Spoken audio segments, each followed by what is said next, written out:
Camille LeBlanc starting things off. Yeah, and with 2 of those 3 bans, it's almost always going to be the 3rd as well. So I think we're just going to see Rengar taken away, and it should be the first pick Kha'Zix, unless they really feel like Keith must have Varus. But it will be Kha'Zix, and I like this a lot. This alone could be the change that Echo Fox needs, because Acadian really has hard carried some games on this champion. He can definitely blast some people. I feel like this should be the Ashe for Fox as well if they do come down to it. They could get the Varus on that side. I think it plays more. Varus, obviously very strong, but I feel like Ashe plays more in favor of Keith being able to stay in the back, hawk shot safety, and get just kind of an ultimate in there for the team. Chain of Corruption's not due to anybody, but is a very missed skill in itself. It seems really like a really fickle skill to hit sometimes. It definitely can be. You definitely see a lot of missed Varus ultimates, but Jhin will be up here too. Oh yeah, that's very true. It's something that Keith certainly can play. It's also kind of the sneaky special. He's going to be playing Varus this game though. But the different teams have different priorities on AD carries. There are the accepted top 3 right now, but it does kind of change day to day and team to team, which is actually being first picked. And we're going to get to see Ivern again. So Ivern did get played by Contracts yesterday, as well as 2 games by Svenskeren. And so Ivern in full effect now in NALCS. Ivern in full effect. I like it. I remember casting that with Kobe, and he was like, this is tilting. This is not what you like. Katie in there, it does go for the Jhin. And Froggen picks up the Zyra for Gate. So the AD carry composition is locked in. It's still, that's what happened before anyways, when Jhin and Ashe were being pretty much back and forth swap because of those ultimates and utility you could use for them. We're still in that semi-era. And MF on the other side is going to be your support. Seeing a lot more of her. Also, getting a little bit of time play in the AD carry position now, or bot lane. Yeah, Altec busted that out. Looked really good on it for FlyQuest. So has shown that it can be played in both roles. And I think Misfortune is another champion that works great with the lethality buffs. Ivern is going to be really strong, and it's also, it's like a really high priority pick in EU, and it's interesting that it's finally transitioning over to here, because Kha'Zix isn't even always higher priority than Ivern is in EU. So depending on what teams are playing it, depending on how comfortable you are, you don't necessarily have a big advantage from picking Kha'Zix over Ivern. Jensen maybe trying to get the Corki on this run through with that Ivern. He would be able to spit out rockets all day long and buff control. It was interesting though, talking a little bit to Acadian about Ivern, asking him, and he was saying that the reason he thinks it doesn't actually come out is because people get so far behind in the first 10 minutes of the game on Ivern when he's seeded played in scrims and things like that. So, you know, he'll have a chance to prove why he thinks it's not good here, because he has his comfort pick. He's going to be on the Kha'Zix, and he's going up against an Ivern. So maybe he can show us that you can dominate Ivern. What is that entry? Why do they fall so far behind? Wow, words. Why do they fall so far behind? Exactly. Got it. Because a lot of the time, honestly, I'm seeing the Ivern get ahead. I'm seeing the Ivern up in levels. Him taking away and controlling the buffs and the enemy jungle. So the Corki gets banned out. Jensen may just have to go back to that Syndra. I'm sure he's not too sad about that. Easily controlling the mid lane with that pick. Very, very safe for him. And it also gives Contract some time to just farm it up. Make sure you can focus on some other lanes if necessary. One thing we could see here from Froggen is actually TF. He has done very well on it. A couple games that is available. Not sure if he's going to feel comfortable playing TF into the Syndra, because I think that could be kind of a rough matchup for the TF, but you could probably farm it out. You know, he does obviously have other options as well, you know, Orianna, things like that, pretty standard. But TF has worked well for Echo Fox and for Froggen in particular, because since their kind of resurgence, them starting to do better last week and in some of the games this week, it has really looked good, and there it is. I like it. So going to be Shen here for Cloud9. I actually thought, once you said TF, I was like, ooh, Shen, maybe too? You could do a lot of globals with that. They already run the 2 teleports, and then you have some Stand United and a Gate, so, well, double Gate, if you will. It is a good point, because the Shen being available kind of limits where you can go and get those numbers advantage on TF. You can use the TF to attack the Shen, and the Shen can't ult to himself. So, but if you go bot lane, you know, you're like, oh, okay, it's a 3v2. Well, it's actually probably not, because Impact can throw that ultimate in there. Obviously, the math on that can kind of get messed around, because TF builds cooldown reduction a lot more easily than Shen for that Stand United, especially in competitive play. People are pretty much never going Lucidities. The only way you really get any is from runes and masteries, etc. So it can be up quite often. But I'd like to see Froggen continually trying to make plays and trying to do things, and it could end up being Acadian and Froggen trying to get aggressive and take over Contract's jungle. And maybe this is how they're saying they're going to put that Ivern behind. There it goes. Rapid fire frogging. Bring it out once again. Hey, it's worked a couple times. Get those extended range gold cards out and let Acadian finish them off. It's fun to hear the different opinions on builds like that as well from pro players, as well as from, you know, analysts and everything. It's like, you know, some people are saying, you know, it's great. Some people are super tilted by it. Jad, I know, thinks it's awful. But a lot of people think it's fantastic, and it is working well for Froggen. So it can be hard to argue with the results. I think that was the limiter, though. That was the qualifier for analyst stats. Was it's good for Froggen. Yeah. It's good for their play style, the way they want to go in, the way they kind of almost not hesitate on those attacks, but want to be in and out on their attacks we see from Echo Fox. They're always walking away with the enemy has sliver of health, but maybe able to cancel it out with that rapid fire Froggen.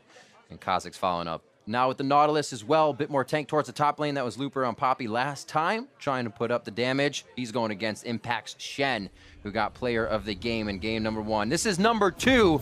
Player of the Game award is up for grabs, and we'll see what happens as we come in here. Fox looking to hold this series to a game 3 here. I really want to track the jungle this game, see how Acadian is able to perform against Contracts on the Ivern. And Contract hasn't shown us a lot of Ivern yet. I'm sure he's been practicing it quite a bit, bringing it out in competitive. But this is only his second competitive Ivern game. First one looked pretty solid, but Acadian has shown us a lot on Kha'Zix, so we know how good this guy is. It can be a barometer for how strong Contracts is on the Ivern. Now you got me all excited. I think he's gonna do something crazy. They'll have like this interesting path. Contracts will be level 1 at 5 minutes. What are you setting me up for? I don't know. I don't know what I'm setting myself up for. Oh, a little bit of a pause. All right, I guess that's what we're setting ourselves up for. So it is a pause, but hopefully we'll be able to get right back in pretty quickly, get this started up. Nothing too crazy as far as, you know, masteries and runes and things like that to point out. One thing with Looper on the Nautilus is the champion has such incredible engage and such powerful flank opportunities, but I do feel that it's tough to actually make use of that unless you're communicating well with your team and you're on the same page. And that has been one thing that has been a bit of a problem for Looper.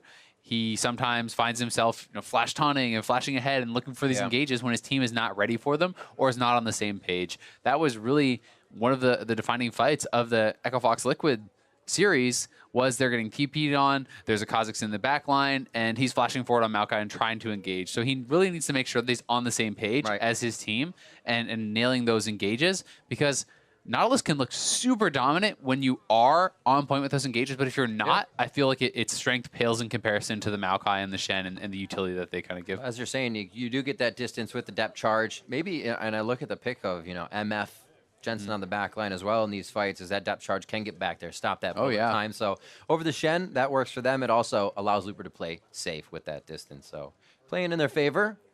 The top lane, they have not done too much yet. They didn't even see each other, I believe, as we get Keith fixed up here with a mouse issue. And I believe we're about to get back into game anyway. So back onto the Rift. Not too much has started as we are getting into game 2. If you're just joining us, obviously, NALCS is the only thing you're watching today. And we're in. We are indeed. And both these teams also have a ton of crowd control. You have to really play that very, very safe. As far as just look at across the board, right? You have taunt, then you have the root from Contracts, then you have stun from Jensen, you have another root from Sneaky, and on the other side, it's a lot of the same thing. Really, Acadian, the only one who doesn't add CC. So 4 of the 5 members have a lot of crowd control on both teams, and that means that picks can be a really big thing. Who initiates the team fights and who hits that crowd control first? Because if you land one crowd control on an important member, you can very often follow that up. And as a result, Jensen going to be taking the cleanse. And kind of does have to do that. But Froggen could very easily get CC chained down too. You know, Ivern comes in there, you get a scatter of the week, you follow that up with that root. You can be going down pretty fast. Oh, 1 card in. I love seeing the play with Ivern as well. Some people get them in trouble because of his seed, bringing you a little too close. Doesn't really hurt in the 80 carries because it keeps you at range, but it's been interesting to see the interactions and how people take to them. Contracts instantly on the blue. It's pretty clean set on this. The early part of the jungle obviously isn't really anything to fall behind on. We'll have to see once it gets from that first back. This is definitely pretty standard stuff. Just sets up his seeds across the map. You go over the blue buff, you smite that, so you have the mana coming back to continue to pick up and kind of place down your passive even more. And as you arrive on the other side of the map, those camps are ready to collect. So you have a very fast, easy early clear here on Ivern. And you can even see that Cadian move very quickly up to his double buff. So he's going to have a quick double buff start. And we'll have to track where he wants to go after this, you know, what he's really trying to get done here. If he wants to go for an early gank, if that's what he feels like Ivern cannot match. If he's playing kind of Ivern timer, as you may know, feels pretty confident to go for top scuttle, as they almost would have matched. But like I said, it's the cleanup. Froggen on the siege wave, actually getting hit up pretty hard. And Jensen was able to land a full combo there, and I do think it's going to be tough in the 1v1 for Froggen in this matchup in particular. But his hope is obviously to kind of push in, to get things done that way, and really to make the plays around the map, not necessarily in mid lane. I love this, the slight tell when mid laners start playing to the top and bottom of river. Cloud9 and Fox trading quite a bit of HP in the bot lane. Sneaky pretty healthy coming out of this, though. And that's the big thing to track, right? So supports trade HP, but Keith took damage and Sneaky really didn't, and that's where you are going to get that edge. You can see Cloud9 is respecting the power of these early Kha'Zix ganks. They had an early ward in the river. Now they have one top side where they're going to be able to track Kha'Zix on that camp there if he tries to wrap around behind Impact, and Contract's into the mid lane. That's flashed down already. He's going to back immediately. He says, my flash is down. I'll let these minions crash into my turret, and I can get back in time. Might be a repeat going in at a Froggen. Acadian kind of hatching wards on that side. Impact, I believe, is toying with him pretty well. Yeah, exactly. They had this all warded out. They're expecting the early ganks from him. The question is, did Impact actually bait himself out with it? And he is going to be okay going in there. Oh. And at the same time, minion damage. This is going to mean Contracts gets the entire bot side jungle probably from Acadian, and maybe gets even a wraparound gank here. Both wards are up for Fox here. If they lose somebody, would have been a big error. They need to get some vision out, especially 4.5 minutes into the game. And they actually avoid that one. A summoner from gate. But look at this, Contracts. You know, he smited away the Krugs. Now he walks back to collect the Raptors. And that's a couple more camps going his way from his enemy's jungle. So he is going to be able to be a little bit ahead in that regard. And so far, both junglers matching each other pretty well. Acadian not able to get anything done right off the bat, though. Flash is down. They are making the rinse and repeat gank. A few more hits. He hits the root. It's going to be one more hit. Don't do that. Contracts box his auto attack so Jensen can get the kill. Very well played, and they were setting that one up. Really nice pathing from Contracts as he's able to make the repeat gank already, thanks to his control of that bot side. And oh, terrible. It's got to be frustrating for Froggen, already ganked twice a couple minutes into the game. He's going to be so far behind. The farm plus that first blood, Jensen's going to take over. I was going to say, you got to go forward on that. Gate actually took a step backwards, thinking it was the disengage. That would have very well been a kill. Smoothie didn't even have to flash out. Contract finally back in with his gingerbread cookies. Such a ridiculous skin. Let's see this one more time in mid lane. And you can see Jensen even walks up, and then Froggen's like, that's too much. You're coming too close. Yeah, and Froggen, you know, popped the summoner spell pretty early there. He did show respect to it, but with that big minion wave there, double flash committed, Froggen didn't have his flash available, so there's nothing he can really do unless he avoids that skill shot. So now down a lot of farm. Jensen will make the base, and he's going to be quite a lot ahead. Look at that. I mean, look at that buy. And control wards. One thing we definitely see Cloud9 doing is that first back. Usually they do it all together, are very closely synced. They all come out with one of those control wards, and they continue to do so. Now down towards the bot. Smoothie's doing a little warding by himself. Also mid, we talked about this before. Smoothie being able to leave a lot more than Gate leaving the lane. He's more so always with Keith, keeping that much, much safer. So just that added vision is much more information in the early game. Things looking good again for Cloud9. Looper, you know, something to be said for his CS lead in top lane. You know, he has been winning that early matchup. Impact can have the advantage of being able to get that back by sitting in side lanes more often because he has the stand united. So that's something that does work in his favor. But early game, Nautilus is very, very strong. You can kind of outstat a lot of the other tank tops, and you can kind of get edges that way. He's doing a very nice job of that CS lead too, just crashing waves into Impact's turret. Looper feeling much better this game, as it did not go well for him against Impact's Rumble. So red goes over to Jensen. They're going to start being able to share these, which is much, much nicer.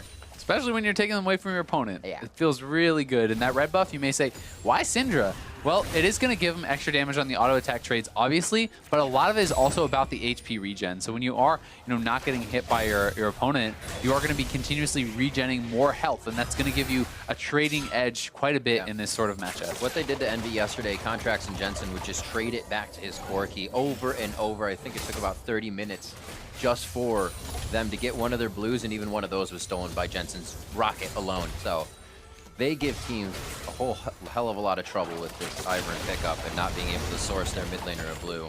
Smoothie taking some damage. Another wave crashing into mid here, or I'm sorry, the bot lane.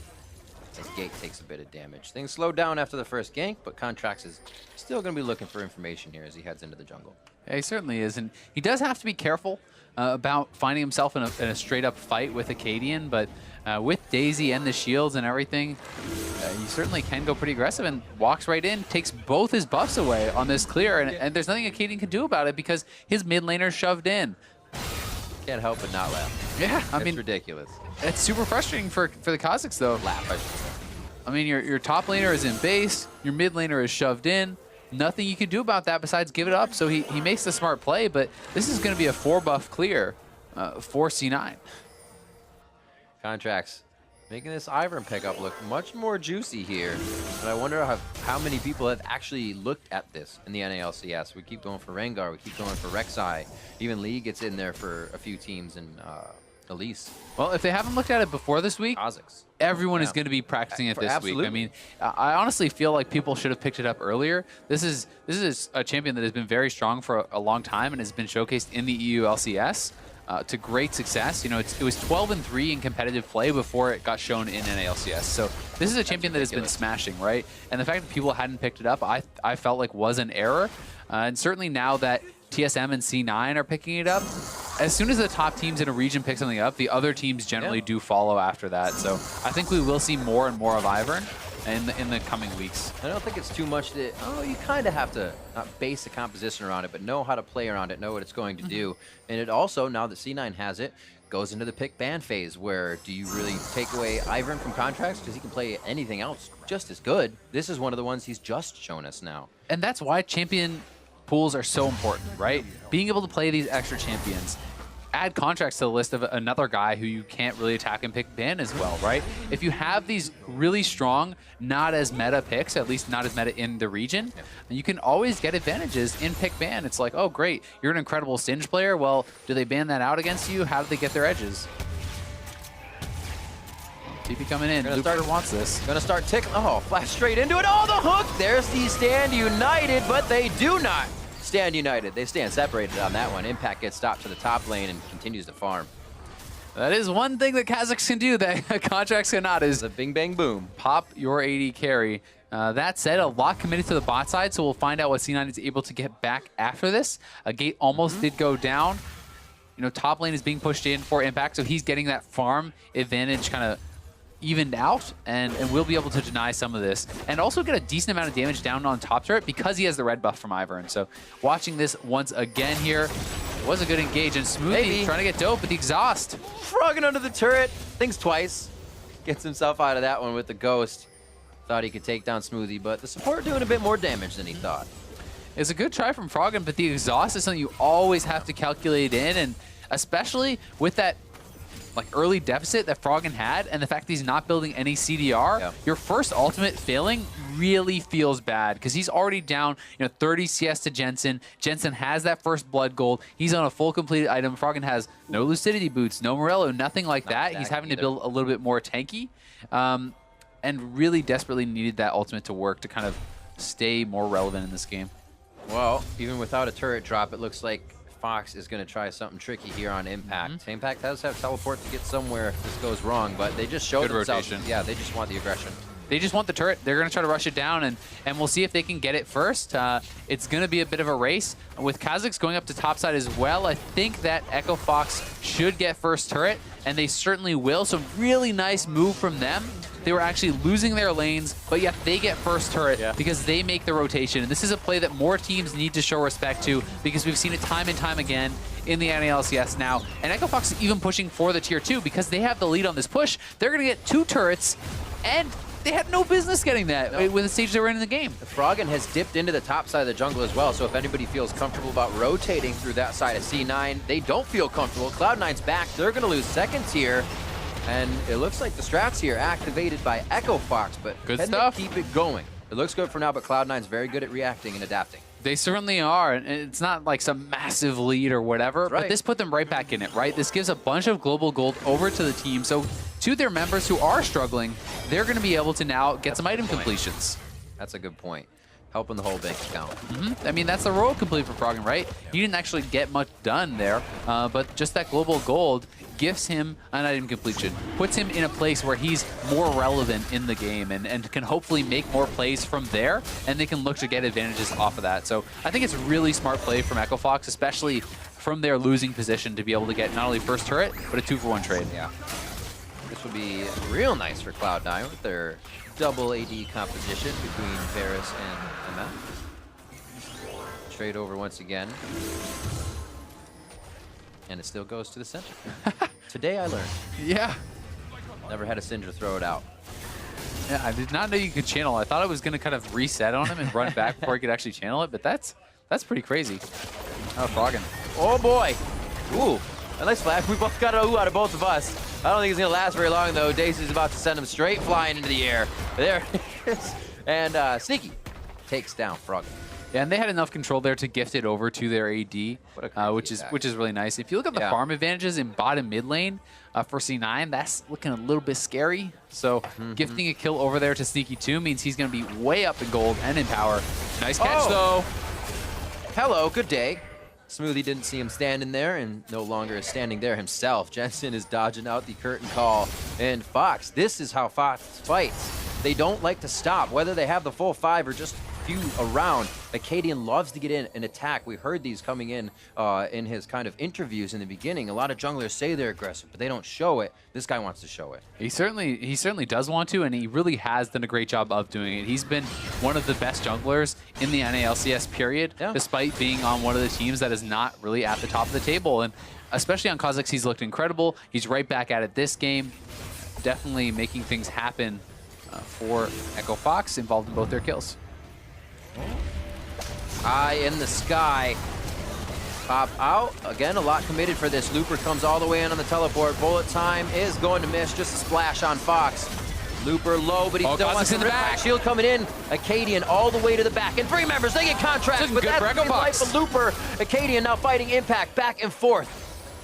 Froggen slowly stepping in, but that's a ward in the brush from Cloud9, so Froggen was still in vision. They also have vision as he continues to roam in. Fox peels back on this one, getting 2, as where we usually see them try to go for more and lose the most. Yeah, exactly. So I think that was good patience to not dive in, not kind of show that desperation to get more. They're actually up in gold this game, and they catch Jensen on the ward. TP coming in, full commitment to this play, really nice. Fast reaction from Impact on that Stand United, but this is really key from Smoothie. Smoothie kind of kept them from getting devastated in this fight by zoning Froggen off his carry, keeping him alive longer, allowing him to get more done in the fight, but it still does go Echo Fox's way in the 2-for-1 trade, and it could have gone a lot worse as, I mean, if they weren't already chunked out, they could have kind of more aggressively chased in and probably picked up some of those kills. Ooh, that's close. Heal quick. Insta spike. Cloud9 moving their numbers to the top side. They want to crush this turret down. But it does not look like they will be uncontested. Fox continues to put their guys wherever Cloud9 goes now. This is 4 men in the top lane, though, and they have TP available on Impact, so we'll see how they want to defend this. Oh, they're going in. Sneaky low. One more shot. It's going to be the block. Smoothie gets just enough range between them, so it's not an AoE. Get out alive. But also hold off the top turret, which is quite big for them. So they're going to get a little more gain in those lanes as the minions push up. And they can start to work some wards towards the inside of this map where we see Jensen, where we see contracts. Once Fox can get the wards that deep, they're the ones that can make the quicker rotations. Definitely will be able to. Pretty hyphy play, though, from Gate. as I figured, you know, with that flash forward, Froggen would be coming in, but him not having his ultimate available seemed pretty unlikely they were actually going to get that kill because Smoothie was always going to be there to block the shot. Either way, they do defend the turret, as you said, and that is important. And Froggen is kind of scaling up. He's not having the best of games, but he's in the side waves. He's picking up CS, and he's going to be looking to try to make some plays. Ooh. Oh, they could have eaten Sneaky alive there. They hesitated. Yeah, they hesitated for a second, but said, wait, we have more vision, and we can see other members of Cloud9. So Sneaky becoming a liability here as we get into the middle part of the game. I don't know, middle, we're only 17 minutes in. Things just started popping off. I mean, Acadian just keeps finding these picks. He's done a great job of setting up around vision, looking for those kills, and you know he is keeping his team very well in this game. I mean, they're up a little bit of gold. It's not a massive lead, but they're looking strong, and now being level 11, getting the resets means he can play even more aggressively with that. Looks like he keeps hovering Gate here. He's like, Gate bait. Gate, I'm going to cast you out, make it look juicy, throw a ward in for a check or a face check, and then we just kill somebody. What they actually tried to do last game with Anivia as well. Anivia and some Nidalee spears coming through. They just couldn't lock down their target. Now they have the Kazakhs, and those targets are falling as they want them. One thing to keep in mind, though, is a locket is going to be built up for contracts when you have the redemption, when you have the locket, when you have the exhaust, and you have the trigger seed and the shields. There's so many things that do come in that make it tougher and tougher to get those picks the later you get in the game. Because if you jump in on Sneaky and locket shield goes up, redemption goes down, the Ivern shield, you have the Stand United, there's so many things. But they're looking for a play here in the mid lane. Jensen's caught. They haven't really focused on the curtain call, so the follow-up damage doesn't really get anybody. Frog is the first one. Way in front, gets himself out of that one. A little scary, but they're going to be all right. A nice try coming in from Fox again. Looper coming in from the side to try and initiate, but they do the curtain call. It's almost like an activation for Cloud9 to be wary of something that's coming. Yeah, and Impact very quickly responds. I like the fact that he's not waiting until his teammates are low to use that ultimate, so he's actually always getting in there, and Keith almost going down. Jensen will be okay. Should be good, Daisy. Funny you say that, because that's always the way you almost learn to use Shen Ult. Is like, okay, they're almost dying, now do it. Yeah, I mean, people watch health bars, right? Yeah. And it's like, okay, does he need it? Oh yeah, he needs it, I'm gonna go now. But the problem with that is, oftentimes, the teleport doesn't actually complete. Oh, and Acadian doesn't have his jump, I don't think. Root Caller, Chain of Corruption was missed. Yeah. Beautifully held by Contracts. He jumped into that Dragon Pit from behind. Yeah. If you get caught there, that's what we talked about with the Blast Cone, right? If you can use that to get in, you have the jump to get out. But he didn't in that case. Ends up going down. Womp womp. Good hold, good plays. That feels real bad for Echo Fox, too. It does. They've been keeping things in their favor. I was going to say they're playing very, very well, but it seems like they got a little ahead of themselves, thinking that bottom side of the river just continuously is theirs. And now Cloud9 takes a bit of it back, and they move their residents forward. Taking down the mid turret. You thought it would have been Cloud9's that would fall with the way this game has been going. It was an overreach from Acadian. I understand he wants to be able to really extend that lead and to get something more, but they didn't have the vision. They didn't really have the control to be able to go for that, so he gives up the shutdown and an Infernal to his opponents, as well as the mid lane turret, all off of that play. So that's a lot of gold, as well as that kind of late game power for them. Oh, that's Syndra. Closing the gate. Jensen walks away with a kill for himself. Things that shouldn't happen on the Rift. Oh, here comes Acadian, though. They want Jensen. He's dodging everything. Redemption went down. He'll be safe on that one. Looper wanted to stay out of it for the damage. Impact looking for a double taunt here if he can get him. No, they go for Looper. They want the tank. They're going to cut the meat down on this one. Rush not doing too much help. They get the grasping root, or should say root caller down, and they're still on to Looper. Acadian doing his damnedest to say, get away from my tank, but they don't even worry about the bug. They just take Looper straight from 100 to 0.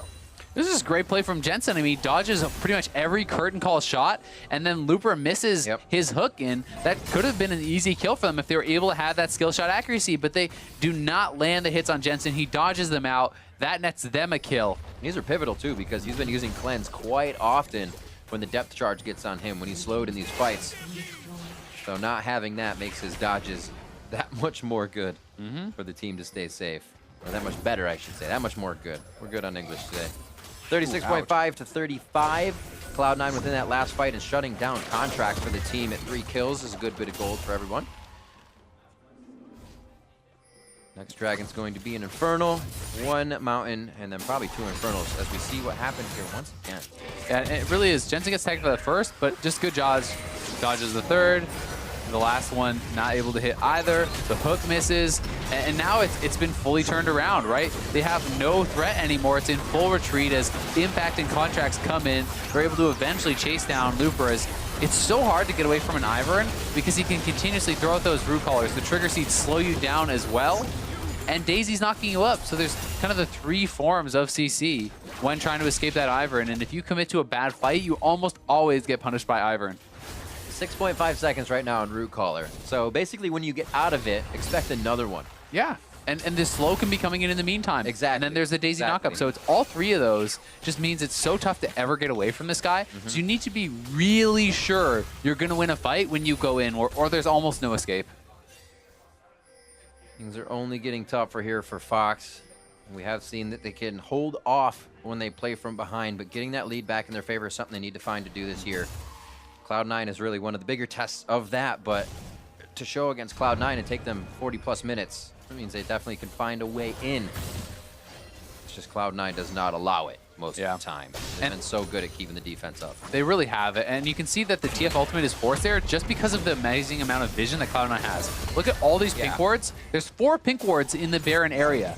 So Echo Fox has no idea if they were on it. And there's also bushes on it, so they had to actually pop the TF ult just to see if they were doing Barons. So that's one of their big playmaking abilities, taken away just like that. It does, it kind of puts a setback timer on you. You're like, all right, another 60 seconds. We actually had our minion wave in position there, but now we can't use that. So one thing was in the spot, but now we got to get it back. And C9 can always threaten this Baron. They can just keep moving over there, and if you don't have a blue trinket or a TF ult or something, you have to be able to face check it, and you're not going to get away with that against Cloud9. I mean, look how scared they have to be. Cloud9 isn't on the Baron, but they could be, right? Quite scary. They move up. Ping's going on to Baron, both teams. They're going to have a little bit of vision there. Yeah, they had the blue trinket did come down, but that gets cleared out, and now once again into darkness. At what point will Cloud9 actually make the call to go to that Baron and start it up? They really want to get a pick first because they don't want to risk throwing away this lead that they have built up, and they're in a great position, so they don't have to start it up, but they certainly could. The other thing going on here is, I mean, Looper is coming up to the team, wants to be ready for a fight. Impact's pushing in the waves, right? Impact is always split pushing, so he's picking up CS advantage, XP advantage, etc. Kind of think, when are they going to fight? Cloud9 is like, we're okay. Looper's about to do a crap load of damage to this turret. You're the people that need to move, and that's exactly what they're waiting on. And now it was Acadian was actually going bot side. They were considering going for a pick onto Impact. But if you make that call, then you better kill that guy really fast and get back to the Baron, because C9 will immediately go for the Baron if multiple members try to answer Impact in that bot lane. He's actually hovered. I think they saw him, but obviously it doesn't matter. He can just ult up to the spot. Ooh. All shots on Jensen. Curtain call is down now, so a little bit of a pressure relief here for Cloud9 if they did want to try a fight. Yeah, nice shots there from Keith. Hits them all, but no follow-up damage, and those Ivern shields do keep you from getting lower, and you have to remember that the Jhin ultimate, the 4-shot, is like an execute, so the lower you are, the more damage it deals, and he didn't get that low. That said, at least Echo Fox will be able to finally get in and get some vision control. That's 3 pink wards cleared out. They probably won't be able to get the one near the mid lane, but they're actually getting some back and aren't going to be at as much of a threat. Sometimes it looks bad. You're like, there are so many wards there. It just takes time. Play safe. Don't lose a few members, and those wards won't move forward. You eventually clear them out. Still, that doesn't mean that Fox can move forward just yet. Echo Fox been having trouble finding they're looking for the fight. As I say it, Froggen's going to go in great. Make it rain, slows down Froggen, and really they can only fight Daisy at this point. He gets scattered backward. Chain's gonna connect on 3, and that's the re-engage as Cloud9 nice from finds it. Awesome, in. They popped up from the Stranglethorn, and it is going to try and be the re-engage again from Cloud9. Looper gets hit up with, even with all of C9 members flying through the air, they hit the ground, and they hit the ground fighting. Yeah, Gay had an incredible ultimate there, but the locket, the exhaust, everything stops Acadian from zeroing out that kill. And now it's C9 right onto the Baron, and this one is going to be nigh impossible to stop. You can't even see the Baron with that objective, and Gate's dead. Ouch. I mean, the Ivern bushes are so frustrating to play against. There's nothing you can do. Like, how do you actually deal with that? You don't even know what the health of the Baron is, so there's not even really a chance to go for a steal. Ridiculous. We'll see it here again. And as I'm saying, kind of Fox cleared out those wards. They feel confident. Let's do it. They're grouped up. Let's hit them. And here is that fight once more time. You actually saw a wasted flash there from Looper, not able to get anything. The disengage very easy. It looks like it's already a disaster fight, but then Gate goes in and tries to make something happen. And look at this ultimate. He lands the roots. He lands it on everyone. Everyone gets low. Katie wants to go for the execution, but the instant exhaust, plus the shields, plus the redemption, all lands, denying that kill. Cannot get the reset, and the extra kill going over onto Looper. But I'm not sure really what happened with that initiation. Pretty sloppy. I mean, the flash expended from Looper doesn't even get close to anyone, and Froggen ulted in pretty far away from anyone as well, so they couldn't have anything going. That's the one thing that continues to come back when I think about these initiations is we see Keith's curtain call. It makes C9 aware. We see those TF gates. It makes C9 aware. And they're always good at reacting to a fight. So it's very hard when these come in 2 to 3 seconds ahead of time. And then it's even harder when you actually don't get that engage that you want. Like you said, Froggen coming in very late, slowed down. So it becomes even more difficult, the fact that they're tipping off Cloud9. Yeah, it really needs to be all at the same time, right? You know, the Nautilus ultimate has to be coming through as the TF ultimate's coming through, as the Zyra's flashing forward. Like, all these things have to happen at the same time, and it's not quite there yet from Echo Fox.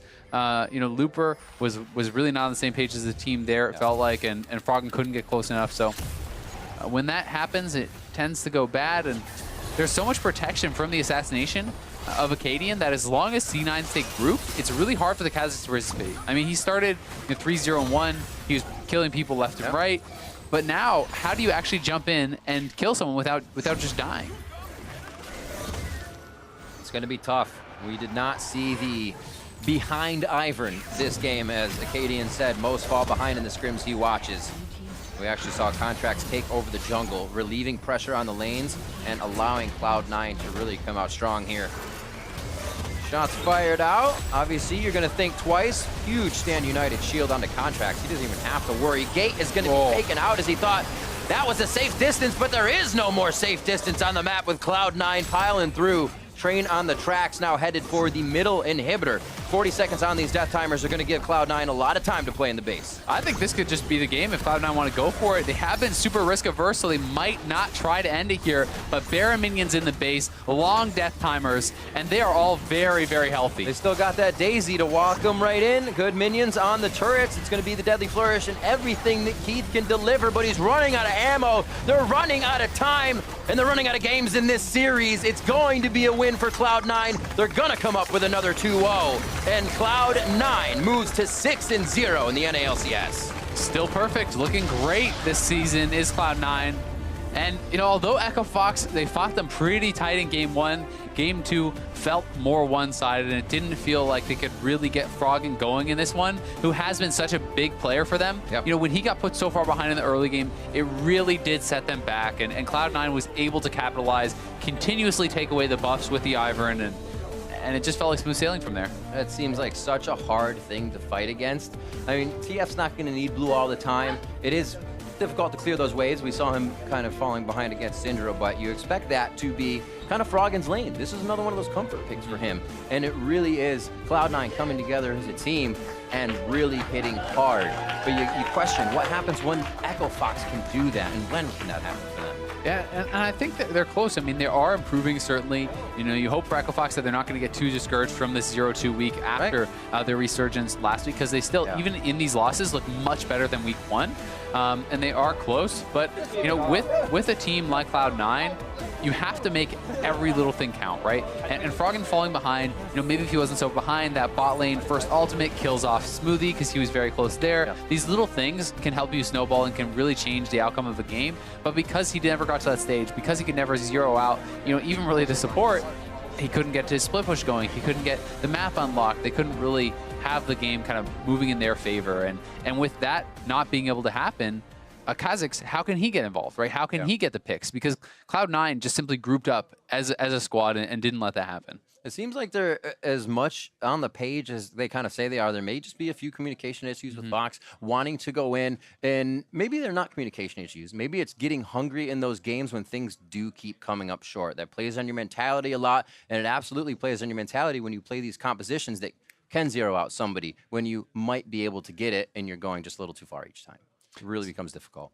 It certainly is, but Looper, I definitely think he needs to work a little bit better with his team for them to take that next step. But still, they are improving, and there's a lot of positives to take away from them. Different comps as well. They're coming through picks and bans with different things. They're trying to work around the fact that they're looking to ban out Froggen, and Nivea gets hit there. But they're definitely making sure Froggen doesn't get the champs he can super carry the games on. We see how troublesome it is for the Nivea, and teams recognize that. So I don't know. Maybe more in the pool for Echo Fox. It's hard to say when you're already 2 weeks in and you're kind of working the compositions of the meta. We will have to see. For a breakdown on that series, let's check in with our analysts.